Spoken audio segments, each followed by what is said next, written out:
जय हिंद दोस्तों, आप सभी का मेरे इस छोटे से यूट्यूब चैनल आदर्श स्टडी सेंटर में स्वागत है। तो आज मैं आपको एक ऐसा टॉपिक बताऊंगा जो कि आपको जीवन भर इसका इस्तेमाल करने को मिलेगा और इसके बारे में जानने से आपको बहुत प्रकार की सुविधा मिल सकती है। तो आइए हम स्टार्ट करते हैं यह टॉपिक हीट एंड टेम्परेचर का। तो सबसे पहले हम जानते हैं कि हीट किसे कहते हैं। ओके, तो देखिए, heat is A form of energy, मतलब ऊष्मा, मतलब हीट क्या है, एक ऊर्जा का रूप है जिसे हिंदी में हम ऊष्मा कहते हैं, हीट को। ओके, तो हीट जो है एक ऊर्जा का रूप है। ओके, और which can be transfer which a body by a non mechanical process. ये जो है हीट किसी दूसरे बॉडी में या किसी दूसरे वस्तु में आसानी रूप से नॉन मैकेनिकल प्रोसेस के जरिए या अंजाम करते हैं, यानी ट्रांसफर मतलब होता है स्थानांतरण। ओके, ये आसानी रूप से कर सकते हैं। और हीट का जो फर्स्ट नोट पॉइंट है वो देखिए, heat is a scalar physical quantity. A scalar का मतलब होता है जिसमें सिर्फ और सिर्फ मैग्नीट्यूड होता है और डायरेक्शन इसमें नहीं होता है। ओके, स्केलर का मतलब होता है सिर्फ इसमें मैग्नीट्यूड रहेगा। तो हीट कैसा क्वांटिटी है, तो heat is a scalar physical quantity. Okay, और देखिए, यानी इसका जो एसआई यूनिट है वो होता है जूल। क्या होता है इसका एसआई यूनिट? जूल होता है। ठीक, but practical unit is calorie. जो इसका मतलब प्रैक्टिकल रूप में उपयोग जो करते हैं वो कैलोरी के रूप में करते हैं। ओके, और 1 कैलोरी बराबर होता है 4.2 जूल। ओके, जो कि ये बहुत ही इंपॉर्टेंट है, लगभग सभी एग्जाम में आपको कुछ देखने को मिल जाएगा। ठीक, और हम हीट का नोट पॉइंट 2 देखते हैं। तो heat is a storage as internal energy. तो यहाँ पे जो हीट है एक storage internal energy. Internal energy के बारे में हम आपको थोड़ा बताते हैं। जैसे कि आप देखिएगा, जंगल में जो बहुत साल पहले आग की खोज हुई थी, तो उसमें देखिएगा जब भूकंप हुआ था तो 2 चट्टान जो है टूट के जब गिरे थे भूकंप के कारण, तो उसमें जो है थोड़ी सी चिंगारी उत्पन्न हुई थी। जो चिंगारी उत्पन्न हुई थी तो उसी के कारण जो है पूरा गाछ वृक्ष जल गया। तो उसमें देखने को हमको ये मिलता है कि हीट जो एक इंटरनल एनर्जी है। जैसे ही आग वृक्ष में लगा तैसे ही वृक्ष क्या हो गया, भभक गया आग, उससे पूरा जगह में जो है कि एकदम गुस्सा का माहौल, एकदम आग पूरा फैल गया, जिसके कारण हम कह सकते हैं कि heat is a internal energy. Okay, और तीसरा नोट पॉइंट है, heat can be transfer higher temperature to lower temperature. Heat जो है हायर टेम्परेचर से लोअर टेम्परेचर की जाता है। देखिए, जैसे कि मान लेते हैं कि यहाँ पर एक रड लेते हैं। ओके, और इस रड के इस साइड जो है हम हीट करते हैं। ओके, तो हम अगर हीट इस साइड करते हैं तो देखेंगे कि यह जो है हायर से टेम्परेचर लोअर टेम्परेचर, इस साइड का जो तापमान है क्या है, लो है, और इस साइड जब हम हीट कर रहे हैं तो इसका जो तापमान जो बढ़ रहा है ये धीरे धीरे धीरे यहाँ पे आके लो की ओर बढ़ जाएगा।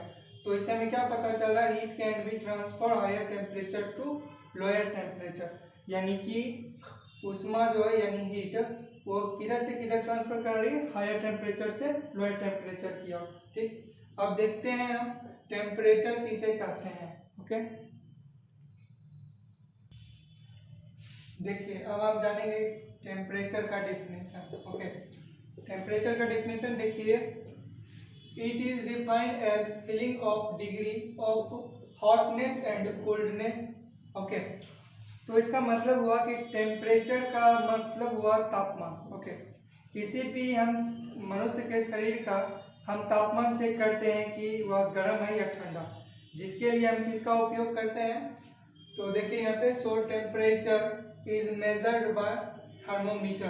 ठीक ना, आप सभी जानते हैं कि अगर किसी मनुष्य को बुखार लग जाता है तो उसका उपयोग हम किससे करते हैं, तो थर्मामीटर से जांच करते हैं कि उसको बुखार है या नहीं। ओके, तो टेम्परेचर का काम है कि हमें बताना है कि टेम्परेचर जो है ठंडा और गर्मी को तापमान यानी पता लगाने का काम करता है। ओके, तो अब हम जानते हैं टेम्परेचर के कुछ नोट पॉइंट जो कि बहुत ही इंपॉर्टेंट है। ठीक है, इसका फर्स्ट नोट पॉइंट कहता है temperature is a scalar physical quantity, okay. और नोट पॉइंट 2 का रहा है temperature determine the direct flow of heat. Temperature जो है डायरेक्ट अगर देखेगा, जैसे कि हीट है किसी का मनुष्य का शरीर, ओके, तो टेम्परेचर लगाए, किसी का मनुष्य जो है हीट है, उसका बुखार लग गया है, तो यहाँ पे जो थर्मामीटर जो है ना तुरंत फॉलो करेगा किसकी ओर, हीट की ओर, तुरंत उसका जो पारा जो है चढ़ जाएगा थर्मामीटर में। तो इसमें पता चलता है कि temperature determine the direct flow of heat, okay. तो इसका 3 नंबर जो नोट पॉइंट है वो देखिए, production of measurement of very small temperature. अगर किसी भी जीव का, छोटे से जीव का अगर टेम्परेचर बढ़ा हुआ रहता है तो उसका जो है तापमान करते हैं क्रायोजेनिक से, ओके। वेल, और वेरी हाई टेम्परेचर, अगर किसी भी छोटे से जीव का अगर टेम्परेचर हाई रहेगा तो उसका जो हम जांच करेंगे पायरोमीटर से, ओके। तो अब हम जानते हैं कि थर्मोमीटर कितने प्रकार के होते हैं और किस किस थर्मामीटर से कितने प्रकार के मतलब उसका मान आता है, आइए देखते हैं अभी। देखिए थर्मामीटर जो है 3 प्रकार के होते हैं। सबसे पहला होता है लिक्विड थर्मामीटर, दूसरा होता है गैसियस थर्मामीटर और तीसरा होता है रेसिस्टेंस थर्मामीटर। ये जो लिक्विड थर्मामीटर है उसमें जो है हम किसका, मरकरी का उपयोग करते हैं, mercury is used in liquid thermometer, okay. और यहाँ पे जो गैस थर्मामीटर है ना, तो उसमें हम हाइड्रोजन गैस का उपयोग करते हैं, इसलिए उसे गैसियस थर्मामीटर कहते हैं। और रेसिस्टेंस थर्मामीटर में हम प्लेटिन का यूज करते हैं, इसलिए इसे रेसिस्टेंस थर्मामीटर कहते हैं। अब हम जानते हैं कि स्केल ऑफ थर्मा टेम्परेचर, तो टेम्परेचर जो है कितने प्रकार स्केलों से मापा जाता है। तो देखिए मैंने वहाँ पे यहाँ पे लिख दिया है Celsius, Fahrenheit, kelvin, rumour, Rankine, okay. और हम ये जान लेते हैं कि इन सभी को कितने पार्ट में, मतलब मान लीजिए जैसे सेल्सियस है, यहाँ पे एक मान लीजिए कि हमने सेल्सियस का थर्मामीटर बना लिया, निकालना है इसका मान सेल्सियस है, ठीक है। तो इसका जो है ये होता है सबसे लो पॉइंट, ओके, 0 डिग्री, और यहाँ पे होता है 100 डिग्री। तो हम इस सब के बारे में भी जानते हैं। इसका एक पिक्चर ड्रॉ करके दिखाते हैं आपको। देखिए हमने यहाँ पे टेम्परेचर मापने वाले सभी प्रकार के यहाँ पे लिख दिया है मैंने नाम उनके, जैसे सेल्सियस, फ़ारेनहाइट, केल्विन, रेनॉल्ट और रैंकिन, ओके। तो यहाँ पे मैं आपको सबसे पहले ये बता देता हूँ कि यूएफपी का फुल फॉर्म क्या होता है। यूएफपी का फुल फॉर्म होता है अपर फिक्स पॉइंट, ओके।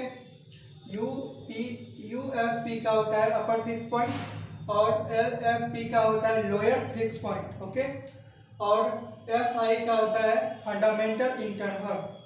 तो सबसे पहले हम जानते हैं कि अपर फिक्स पॉइंट कहते किसे हैं, ठीक। तो अपर फिक्स पॉइंट देखिए, जब हम किसी प्योर वाटर को अगर थोड़ा सा मतलब हीट करने पर जिस टेम्परेचर में वो जो है बॉयल करने लगे तो उसको हम कहते हैं अपर फिक्स पॉइंट, ठीक। और जिस टेम्परेचर पर अगर बर्फ को थोड़ा सा पिघलने का मतलब स्टार्ट रूप हो जाए तो उसको हम कहते हैं लोअर फिक्स पॉइंट, ओके। और अपर फिक्स पॉइंट और लोअर फिक्स पॉइंट को अगर हम हटाते हैं तो जो निकलता है वो मेरा निकलता है फंडामेंटल इंटरवल, ओके। तो आइए हम सब देख लेते हैं। पहले ये मैंने एक सेल्सियस का जो है एक अर्थी बना लिया है थर्मामीटर, ओके। तो यहाँ पे देख सकते हैं जो यहाँ पे सबसे लो है लोअर फिक्स पॉइंट, तो उसका जो मान होता है 0 डिग्री सेल्सियस होता है, ओके। और यहाँ पर देखिए अपर फिक्स पॉइंट जिसका 100 डिग्री सेल्सियस है, ओके। तो इसी तरह देखिए फ़ारेनहाइट का जो अपर फिक्स पॉइंट होता है वो होता है 212 फ़ारेनहाइट, ओके।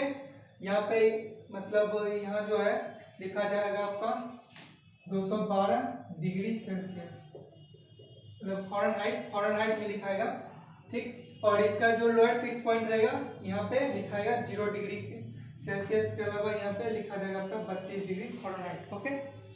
और केल्विन में देखिएगा तो 373 होता है और लोअर फिक्स पॉइंट इसका 273 होगा और इसका जो फंडामेंटल इंटरवल होगा 100 होगा। इन दोनों को घटा के आपका जो मान आएगा वो हो जाएगा फंडामेंटल इंटरवल में। ओके, और खास रूप से उपयोग इन्हीं सब का होता है।